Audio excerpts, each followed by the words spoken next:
খেটে খাবো কি আর গরুকে খাবো কি? আমাদের গরু কুরবানি করতে দিক, আর না হলে এই লোক আত্মহত্যা মরে যাবে, সরকারের দায় নিতে হবে। একাধিক লাইনে শুধু সারি সারি গরু এ মাথা থেকে একবার শেষ প্রান্তে পর্যন্ত গরু সব নিয়ে গিয়ে আমাদের নবান্নকে দাঁড় করাতে হবে। গরু নিয়ে নবান্নে পৌঁছে যাবেন। 14 বছর পরে গোমাতাকে খাওয়া যাবে। তাহলে এই 14 বছরের জন্য কি শুধু তোমাদের গোমাতা? এই বিকল্প রাস্তা বার করে দিক, নইলে তো আমাদের মরা ছাড়া কোনো লাইন নেই। এক্ষুনি যে তাহলে হচ্ছে গলায় দড়িতে মরলে ভালো হয়। তে সরকারকে বলবো এইভাবে না মেরে আমাদের হাতে বিষ তুলে দেখ, আমরা বিষ খাই। আমাদের তো গরু বিক্রি না করলে আমাদের চলবে না, আমরা কি করে খাবো? আমাদের তো ব্যবসায়ী এইটা, দুধ শেষ হবে গরু বিক্রি করবো। গরু নিয়ে তাহলে নবান্ন ছেড়ে দিয়ে আসবো না বেঁধে দিয়ে আসবো? তারা বলছি এই গরু নিয়ে নবান্নে পৌঁছে যাবেন। একটা গরুর দাম 2 লাখ 2.5 লাখ টাকা বিক্রি করে, বউদের গয়না, শ্বশুর বাড়িতে গয়না এনে, ভাইদের গয়না লে সব বন্ধক দিয়ে এসব গরু বাছুর খেয়ে মানুষ করেছি।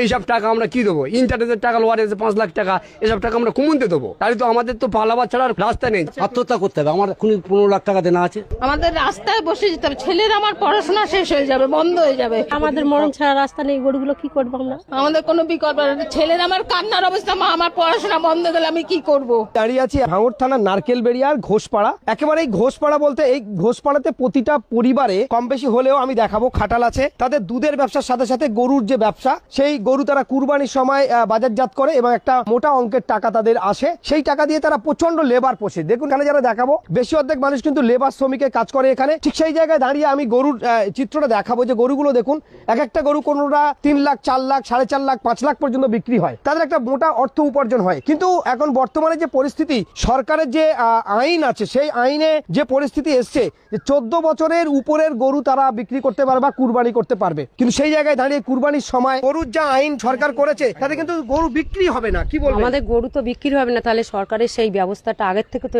জিনিসটা চালু ছিল না, আমরা তো জানতাম না। তাহলে আমাদের সেই বিকল্প রাস্তা বার করে দিক, নইলে তো আমাদের মরা ছাড়া কোনো লাইন নেই। আমাদের প্রচুর টাকা দেনা আছে, আত্মহত্যার পথেই আমাদের যেতে হবে। সব ইন্টারেস্টে টাকা নেওয়া, আমরা এই ব্যবসার উপরে করে খাই। তাহলে আমাদের মৃত্যু ছাড়া লাইন নেই। সরকার আমাদের সেই ব্যবস্থা না করে দিলে আমরা কি করবো? সরকার বলছে যে হিন্দুত্ব সরকার এসছে, তাদের সুবিধা হবে, উপকার হবে। আপনি একজন হিন্দু মানুষ, তারপরে আপনার এই সমস্যার বিষয়ে কি বলবেন? আমার সমস্যা, এই জিনিসটা তো চালু ছিল না, নতুন সরকার এসে এটা চালু করেছে। তাহলে সরকার সেই জিনিসটা আমার পরিষ্কার আমাদের সময় দিক, যে এই বছরটা অন্তত সময় দিক। সামনের বছরে নতুন প্রকল্প চালু হবে। এই ব্যবস্থা না করলে আমাদের তো পুরো মরে যাওয়ার তাল। কত টাকার গরু আছে আপনার কাছে? আমাদের খাটালে কম বেশি 10-20 লাখ টাকার এক একজনের কাছে গরু আছে। খুব কম, ছোট আর বেশি তার আরো বেশি এক একজনের কাছে 40-50 লাখ 70 লাখ 80 লাখ টাকার গরু আছে। দেনা আছে মার্কেটে কত? মার্কেটে আমাদের 8 লাখ 10 লাখ, কারো যে যেমন বড় ব্যবসা করে তার তেমন দেনা আছে। সরকার যে পজিশন করে দিত গরু বিক্রি, তাহলে গরু কি করবেন আপনারা? সেই চিন্তার জন্যই তো আমাদের মৃত্যু ছাড়া কোনো লাইন নেই। সরকার সেই রাস্তা যদি না বার করে, আমাদের মৃত্যু ছাড়া কোনো লাইন নেই। নাহলে সরকার আমাদের গরু নিয়ে কোনো একটা রাস্তা বলে দিক যে এই রাস্তাটায় তোমরা চলো। আমাদের তো আমরা যে কিছু একটা কর্ম করে খাবো, আমাদের তো একটা ব্যবস্থা করে দিতে হবে। সেটা